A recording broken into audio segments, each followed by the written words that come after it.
এরা রাগানুগা মার্গে ভজন করত। দু প্রকার ভক্তি, বৈধি আর রাগানুগা।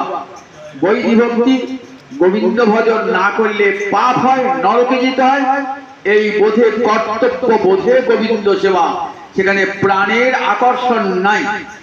আর যেখানে নিজে পুত্র জ্ঞানী, নিজের সখা জ্ঞানী, নিজের কান্ত জ্ঞানী, প্রাণ ঢালা ভালোবাসা, কর্তব্যবোধে নয়, প্রাণ ঢালা ভালোবাসা, তার নাম রাগ মার্গের ভক্তি।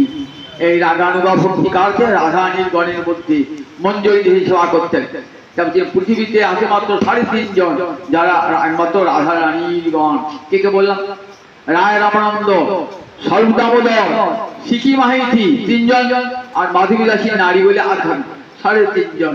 এই 3.5 জন পৃথিবীতে বৈষ্ণবী। 3 জন বৈষ্ণবকে যুধিষ্ঠির, উদ্ধব আর গিরিরাজ, গোবর্ধন।